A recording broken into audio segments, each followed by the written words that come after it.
दोस्तों, आप लोग जानते ही हैं, ड्रिंक एंड ड्राइव या शराब पी के कोई व्हीकल को चलाना एक कानूनी अपराध है। इस कानूनी अपराध को करने पर आपको मिनिमम 6 महीने की सजा, ये 10,000 रुपये फाइन लगता है। आप इस अपराध को वापस से अगर रिपीट करते हैं या दूसरी बार दोहराते हैं तो आपको मिनिमम सजा 2 साल की या 15,000 रुपये जुर्माना लग सकता है। जो भी मजिस्ट्रेट चाहता है वो इनमें से कोई भी चीज़ मुकर्रर कर सकता है। इसलिए आपसे गुजारिश है कि आप ये अपराध ना करें।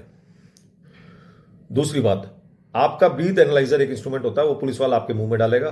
उसके बाद वो ये चेक करेगा कि आपके ब्लड में 100 ml ब्लड में आपके 30 ml आपके अल्कोहल है या नहीं। 30 ml अल्कोहल या इससे ज़्यादा अल्कोहल होने पर ही आप सजा के हकदार होते हैं। वो आपका चालान काट देगा। चालान काटने की कॉपी आपको थमा देगा और आपका व्हीकल को जब्त कर लेगा। अब आपको इससे आगे क्या करना है, ये मैं आपको तकसीम से बताता हूँ। सबसे पहले आपको ये एप्लीकेशन लेके किसी वकील को हायर करना पड़ेगा। वकील को हायर करने के बाद उसको वकालतनामा देना पड़ेगा। वकील वकालतनामे में आपके साइन कराएगा और अपना काम शुरू कर देगा। एक फाइल बनाएगा। फाइल में आपका लाइसेंस, आपका ये जो चालान है इसकी कॉपी और व्हीकल के सारे जो आपके डॉक्यूमेंट्स हैं वो लगाएगा। लाइसेंस की कॉपी लगाने के बाद, आधार की कॉपी लगाने के बाद, ये सब चीज़ें बेसिक डॉक्यूमेंट्स लगाने के बाद एक एप्लीकेशन भी लगाएगा मजिस्ट्रेट के लिए कि व्हीकल वापस लेने के लिए। और वो ये पूरी फाइल बनाने के बाद एक कॉपी और बनाएगा, ये आपको थमा देगा या वो खुद इसको लेके जाएगा, आपको भी साथ लेके जाएगा और सीधे एएमजेएम जैसी पोस्ट या कोई इसी के बराबर का जो जज होता है उसके पास लेके जाएगा। उस जज के पास वो उसके रीडर को ये फाइल थमाएगा, उससे डेट लेगा। डेट लेने के बाद जो ये कॉपी होती है उस पर वो वेरीफाई कराएगा पीपी से या उसके बाबू से। बाबू उस पर नंबर चढ़ा देगा।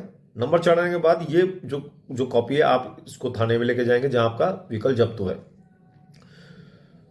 उस थाने में जमा करने के बाद वो पुलिस वाला आपके पास जो भी डेट मुकर्रर होती है, जिस तारीख लगती है, अगली तारीख लगती है, उस पर वो हाजिर होगा।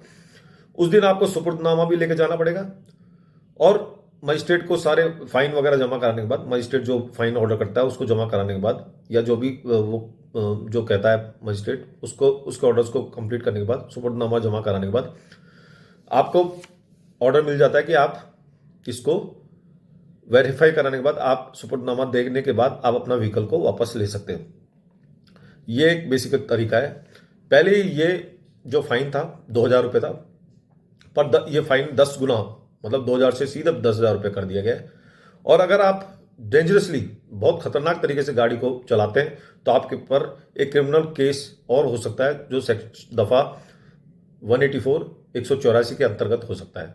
इसलिए आपसे गुजारिश है कि ये अपराध आप ना करें। ड्रिंक एंड ड्राइव बिल्कुल ना करें।